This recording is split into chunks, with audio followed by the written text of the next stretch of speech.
ಆತ್ಮೀಯರೇ, M S ಚಾನಲ್ಗೆ ಸುಸ್ವಾಗತ. ಎಮ್ ಎಸ್ ಚಾನಲನ್ನು ಸಬ್ಸ್ಕ್ರೈಬ್ ಮಾಡಿಕೊಳ್ಳಿ ಹಾಗೂ ಕೆಳಗೆ ಕಾಣುವ ಬೆಲ್ ಐಕನನ್ನು ಒತ್ತಿ ಎಲ್ಲ ವಿಡಿಯೋಗಳನ್ನು ನೋಡಿ ಆನಂದಿಸಿ.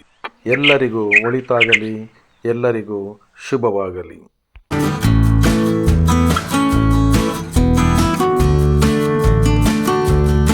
ಸ್ವಾಮಿ ದೇವಸ್ಥಾನದ ರಾಜಗೋಪುರ ಮತ್ತು ಕಲಶ ಪ್ರತಿಷ್ಠಾಪನಾ ಕಾರ್ಯಕ್ರಮದಲ್ಲಿ ಭಾಗವಹಿಸಿ ಇಲ್ಲೇ ಹಿಂದೆ ನನ್ನ ಅವಧಿಯಲ್ಲಿ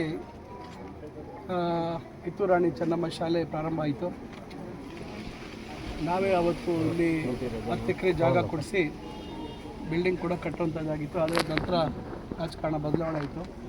ಇವತ್ತು ಇಲ್ಲಿ ಬಂದಿದ್ದ ಕಾರಣದಿಂದ ಇಲ್ಲಿ ಭೇಟಿ ಮಾಡುವಂಥದ್ದಾಗಿದೆ. ಈಗ ಇಲ್ಲಿ ಸರ್ಕಾರ ಹೊಸದಾಗಿ ಈ ವಸತಿ ಶಾಲೆಗಳಲ್ಲಿ SLCಯಿಂದ ಹಿಡಿದು PUC ಮಾಡಬೇಕು ಅಂತಕ್ಕಂಥ ತೀರ್ಮಾನ ಮಾಡಿ ಈಗ ಈ ವರ್ಷ ನಾವಿಲ್ಲಿ PUCಯನ್ನು ಪ್ರಾರಂಭ ಮಾಡಿದ್ದೀವಿ. ಇದನ್ನು PUC ಈಗ ಕೊಠಡಿಗಳ ಕೊರತೆ ಇವೆಲ್ಲ ಕಾಣ್ತಾ ಇದೆ. ಯಾಕಂದರೆ ಏಕಾಏಕಿ ಪ್ರಾರಂಭ ಮಾಡಿರೋವಂಥದ್ದು. ಮುಂದಿನ ದಿವಸದಲ್ಲಿ ಇಲ್ಲಿ ಕೊಠಡಿಗಳ ವ್ಯವಸ್ಥೆಯನ್ನು ಮಾಡುವಂಥದ್ದಕ್ಕೂ ನಾನು ಸರ್ಕಾರದಲ್ಲಿ ನಮ್ಮ ಸಮಾಜ ಕಲ್ಯಾಣ ಇಲಾಖೆ ಮುಖಾಂತರ ಅದನ್ನು ಮಾಡುವಂಥ ಪ್ರಯತ್ನ ಮಾಡ್ತೀವಿ. ಮತ್ತು ಈಗಾಗಲೇ ತಮಗೆ ಗೊತ್ತಿದೆ, BR ಅಂಬೇಡ್ಕರ್ ವಸತಿ ಶಾಲೆ ಈಗಾಗಲೇ ಕೋಣಕುಂಟ್ಲಲ್ಲಿ ಈಗ 9 ಕೋಟಿದು ಕಾಮಗಾರಿ ಪ್ರಾರಂಭ ಆಗಿತ್ತು. ಮತ್ತು 11 ಕೋಟಿ ಕೊಟ್ಟಿದ್ದಾರೆ. ಒಟ್ಟು 21-22 ಕೋಟಿಯಲ್ಲಿ ಅಲ್ಲಿ ಕಾಮಗಾರಿ ಈಗ ಆಗುವಂಥದ್ದಾಗ್ತಾ ಇದೆ. ಮತ್ತು ಮುರುಗಮಲ್ಲ ಅಲ್ಲಿ ಒಂದು 10 ಎಕರೆ ಜಾಗ ಕೊಟ್ಟಿದ್ದೀವಿ. ಅಲ್ಲಿ ಒಂದು ವಸತಿ ಶಾಲೆ ಪರಿಶಿಷ್ಟ ಪಂಗಡದ್ದು ಎಷ್ಟು ಸಂಬಂಧಪಟ್ಟಂತೆ ಅದಕ್ಕೆ 22 ಕೋಟಿ ಮಂಜೂರು ಮಾಡಿಸಿದ್ದೀವಿ. ಈಗ ಮತ್ತೊಂದು ವಸತಿ ಶಾಲೆ BR ಅಂಬೇಡ್ಕರ್ ಕೋ ಎಜುಕೇಷನ್ ವಸತಿ ಶಾಲೆ ಕೈವಾರದಲ್ಲಿ ಹೋದ ವರ್ಷ ನಮಗೆ ಮಂಜೂರು ಮಾಡಿದರು. ಈಗ ಅದು ಇಲ್ಲಿ ಪ್ರಾರಂಭ ಮಾಡಿದ್ದಾರೆ ಈಗ ತಾತ್ಕಾಲಿಕವಾಗಿ. ಈಗ ಅದಕ್ಕೂ ನಾವು ಜಾಗ ಕೊಡಿಸುವಂಥ ಕೆಲಸ ಆಗಬೇಕಂತೆ ಕೈವಾರ ಹೋಬಳಿಯಲ್ಲಿ. ನಾನು ಹಿಂದುಳಿದ ವರ್ಗಗಳ ಇಲಾಖೆಯಲ್ಲಿ 2012ರಲ್ಲಿ ಡಿಸೆಂಬರಲ್ಲಿ ನಾನು ಒಂದು ವಸತಿ ಶಾಲೆ ಮಂಜೂರು ಮಾಡಿಸಿದ್ದೆ. ಚುನಾವಣೆ ಸಂದರ್ಭದಲ್ಲಿ ಅವ್ರು ಮುಂಚೆ 2013 ಚುನಾವಣೆ ಮುಂಚೆ ದೊಡ್ಡಗಂಜೂರು ಹತ್ರ ಒಂದು 10 ಎಕರೆ ಕೊಡುವಂಥದ್ದಕ್ಕೆ ಪತ್ರ ಕೊಟ್ಟಿದ್ವಿ. ಚುನಾವಣೆ ಏರುಪೇರು 10 ವರ್ಷ ಅದಕ್ಕೆ ಯಾರೂ ಗಮನ ಕೊಡ್ದಿರಾ ಕನಿಷ್ಠ ವಸತಿ ಶಾಲೆ ಪ್ರಾರಂಭ ಆಗಿಬಿಟ್ಟಿದ್ರೆ ನಮಗೆ ಇವತ್ತು ತೊಂದರೆ ಆಗ್ತಿರಲಿಲ್ಲ. ಅದು ಯಾರು ಗಮನ ಕೊಡ್ದಿರಾ ಪ್ರಾರಂಭ ಆಗ್ದಿರಾ ಅಲ್ಲೆಲ್ಲೋ ಜಾಗ ಹುಡ್ಕೊಂಡು ಅದೆಲ್ಲ ಕುರುಬೂರಲ್ಲಿ ಕೊಟ್ಟರು. ಅದು ಡೀಮ್ಡ್ ಫಾರೆಸ್ಟು ಮತ್ತು ಅಲ್ಲಿ ಕೊಡುವಂಥದ್ದೇನೋ ಮಾಡಿದರು. ಕಡೆಗೆ ಅದು ಸಮಸ್ಯೆ ಆಗಿದೆ. ನಾವು ಮಿನಿಸ್ಟ್ರಾಗಿ ಶಾಸಕನಾಗಿ ಆಯ್ಕೆ ಆದ ಕೂಡಲೇ ನಾವು ಇಲ್ಲಿ ಮತ್ತೆ ಏನು ದೊಡ್ಡಗಂಜೂರಲ್ಲಿ ಏನು ನಾವು ಹಿಂದೆ ಯೋಚನೆ ಮಾಡಿದ್ವಿ ಅದೇ ಜಾಗ ಕೊಡಿಸಿದ್ದೀವಿ. ಆದರೆ ಈಗ ಮೊನ್ನೆ ನಂದಿ ಕ್ಯಾಬಿನೆಟಲ್ಲಿ ಅದನ್ನು ತರುವಂಥ ಪ್ರಯತ್ನ ಮಾಡಿದ್ವಿ.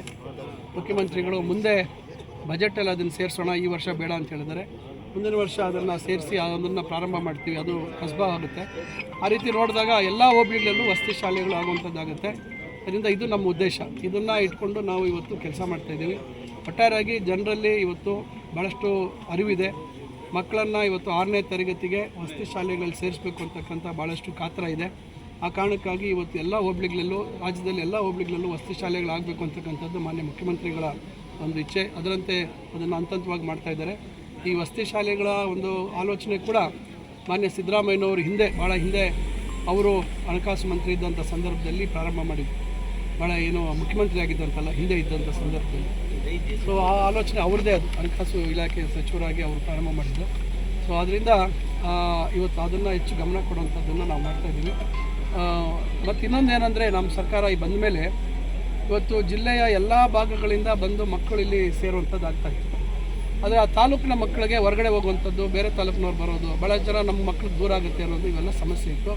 ಅದಕ್ಕಾಗಿ ಕಳೆದ ವರ್ಷದಿಂದ 70% ಸ್ಥಳೀಯ ತಾಲೂಕಿನವರು, ಇನ್ನು 30% ಜಿಲ್ಲೆ ಬೇರೆ ಕಡೆಯಿಂದ ಬರುವಂಥದ್ದು. ಅದರಿಂದ ಈ ರೀತಿಯಾದ ಒಂದು ಬದಲಾವಣೆ ಆದಮೇಲೆ ಸ್ವಲ್ಪ ನಮಗೆ ತಾಲೂಕಿನವರಿಂದ ಒತ್ತಡ ಕಮ್ಮಿ ಇದೆ. ಆದರೂ ಇವತ್ತು ವಸತಿ ಶಾಲೆಯಲ್ಲಿ ಸೇರಿಸಬೇಕು, ನಮ್ಮ ಮಕ್ಕಳು ವಿದ್ಯಾವಂತರಾಗಬೇಕು ಅಂತಕ್ಕಂಥ ಬಯಕೆ ಇವತ್ತು ಹೆಚ್ಚು ಪೋಷಕರಲ್ಲಿರೋದ್ರಿಂದ ಒತ್ತಡ ಇನ್ನೂ ಜಾಸ್ತಿ ಇದೆ.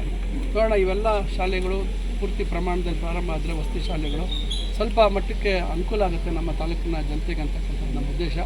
ಮತ್ತು ಇಲ್ಲಿ ಸ್ಮಾರ್ಟ್ ಕ್ಲಾಸ್ ರೂಮು ಈಗಾಗಲೇ ಒಂದು 2 ಇದೆ.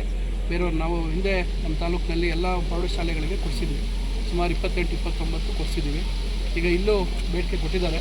ಖಂಡಿತ ಈಗ ತಕ್ಷಣಕ್ಕೆ 1 ಅಥವಾ 2 ಇಲ್ಲಿ ಕೊಡುವಂಥದ್ದಕ್ಕೆ ನಾವು ಮುಂದೆ ಈಗ ಒಂದು ನಮ್ಮ ತಾಲೂಕು ಪಂಚಾಯತಿ, ಜಿಲ್ಲಾ ಪಂಚಾಯತ್ ಅನುದಾನದಲ್ಲಿ ಕೊಡುವಂಥ ಒಂದು ಕೆಲಸ ಮಾಡ್ತೀವಿ. ಈಗಾಗಲೇ ನಾನು 18-19 ಕಂಪ್ಯೂಟ್ರು ಸೋಲಾರ್ ಇದಕ್ಕೆ ಸಪೋರ್ಟ್ ಇರುವಂಥದ್ದು, ನಾವು ಈಗಾಗಲೇ ನಮ್ಮ ಭೂಮಶೆಟ್ಟಹಳ್ಳಿ ಹತ್ರ ಇರತಕ್ಕಂಥ ಶೆಟ್ಟಹಳ್ಳಿ ಕ್ರಾಸ್ ನಮ್ಮ ಆದರ್ಶ ಅಲ್ಲಿ ಏನೋ ನಮ್ಮ ಸಿದ್ದೇಪಲ್ಲಿ ಕ್ರಾಸಲ್ಲಿ ಇರ್ತಕ್ಕಂಥ ಆದರ್ಶ ಶಾಲೆಯಲ್ಲಿ ಅಳವಡಿಸಿದ್ದೀವಿ ಸೋಲಾರ್ ಮುಖಾಂತರ. ಅದೇ ರೀತಿ ನಮ್ಮ ನೂತನ ಶಾಲೆ ಹೈಸ್ಕೂಲು ನಮ್ಮ ಟೌನಲ್ಲಿರುವಂಥದ್ದಕ್ಕೂ ಅಲ್ಲಿ ಅಳವಡಿಸಿದ್ದೀವಿ.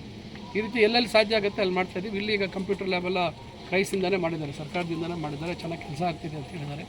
ಏನಾದರೂ ಮುಂದೆ ಅವಶ್ಯಕತೆ ಇದ್ದಲ್ಲಿ ಇನ್ನೂ ಹೆಚ್ಚು ಇಲ್ಲಿ ಬಿಲ್ಡಿಂಗ್ಗಳು ಬಂದಾಗ PUCಗೆ ಮತ್ತೊಬ್ಬರಿಗೆ PUC ಪ್ರಾರಂಭ ಆಗಿರೋದ್ರಿಂದ ಅವ್ರಿಗೇನಾದರೂ ಕೊಡಬೇಕು ಅಂತಕ್ಕಂಥದ್ದು ಬಂದರೆ ಈಗ ಸರ್ಕಾರ ಕೊಡದೇ ಇದ್ದ ಪಕ್ಷದಲ್ಲಿ ಅದನ್ನು ಕೂಡ ನಾವು ಮುಂದೆ ವ್ಯವಸ್ಥೆ ಮಾಡ್ತೀವಿ. ಒಟ್ಟಾರೆಯಾಗಿ ಶಿಕ್ಷಣಕ್ಕೆ ಹೆಚ್ಚು ಆದ್ಯತೆ ಕೊಡಬೇಕು. ಭಾಳ ಕಳವಳದ ವಿಚಾರ ಅಂದರೆ ಹೈಸ್ಕೂಲುಗಳು ಈಗ ಸರ್ಕಾರ 500 ಕರ್ನಾಟಕ ಪಬ್ಲಿಕ್ ಶಾಲೆ ಮಾದರಿಯಲ್ಲಿ ಪ್ರಾರಂಭ ಮಾಡಬೇಕು ಅಂತಿದೆ.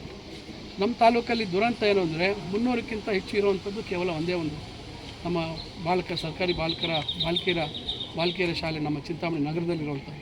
ಬೇರೆ ಕಡೆ ಬಟ್ಲಹಳ್ಳಿಯಲ್ಲಿ 250 ಇದೆ, ಹೆಗ್ಗೋಕೋಟೆಯಲ್ಲಿ 230 ಇದೆ. ಎಲ್ಲೂ ನಮಗೆ ನಿರೀಕ್ಷಿತ ಮಟ್ಟದಲ್ಲಿ ಮಕ್ಕಳ ಸಂಖ್ಯೆ ಇಲ್ಲ. ಸಂಖ್ಯೆ 300 ಮೇಲೆ ಇದ್ದಿದ್ದರೆ ನಾನಿನ್ನು ಒಂದು 2 ಅಥವಾ 3 KPS ಶಾಲೆ ಮಾಡಿಸ್ಬೋದಿತ್ತು. ಅದರಲ್ಲಿ PUC ಅವ್ರಿಗೆ ಇರ್ತದೆ, ನರ್ಸರಿ LKGಯಿಂದ ಹಿಡಿದು PUC ಅವ್ರಿಗೂ ಹೋಗೋದು, ದ್ವಿಭಾಷಾ ಪದ್ಧತಿ ಇರ್ತದೆ, ಇಂಗ್ಲೀಷ್ ಮೀಡಿಯಮಲ್ಲೇ ಮಕ್ಕಳಿಗೆ ಪಾಠ ಪ್ರವಚನ ಹೇಳುವಂಥದ್ದಾಗುತ್ತೆ. ಆದರೆ ಹೆಂಗೋ ಯಾವುದಕ್ಕೂ ಕಾರಣ ನೋಡಿ, ಇವೆಲ್ಲ ಕಾರಣದಿಂದ ತೊಂದರೆ ಆಗ್ತಿದೆ. ಆದರೂ ನಾನು ವಿನಂತಿ ಮಾಡ್ಕೊಳ್ತೇನೆ, ಏನಾದರೂ ಸಡ್ಲ ಮಾಡಿಕೊಡೋಕ್ಕಾಗತ್ತೆ ಅಂದರೆ ಬಟ್ಲಹಳ್ಳಿಯಲ್ಲಿ PUC ಇದೆ, ಹೆಗ್ಗೋಕೋಟೆಯಲ್ಲಿ PUC ಇಲ್ಲ, ಅದು ಬೇಡಿಕೆ ಇದೆ. ಅದರಿಂದ ಇಲ್ಲಿ ಎಲ್ಲಾದರೂ ಮಾಡಲಿಕ್ಕೆ ಅವಕಾಶ ಆಗತ್ತಾ, ಸ್ವಲ್ಪ ಸಡ್ಲ ಆಗತ್ತಾ ನಿಯಮದಲ್ಲಿ ಅಂತಕ್ಕಂಥದ್ದನ್ನು ಪರಿಶೀಲನೆ ಮಾಡಿ ಒಂದು ಕನಿಷ್ಠ 2 ಪಬ್ಲಿಕ್ ಶಾಲೆ ಆದರೂ ಮಾಡಿಸ್ಬೇಕು ಅಂತಕ್ಕಂಥ ಉದ್ದೇಶ ಇದೆ.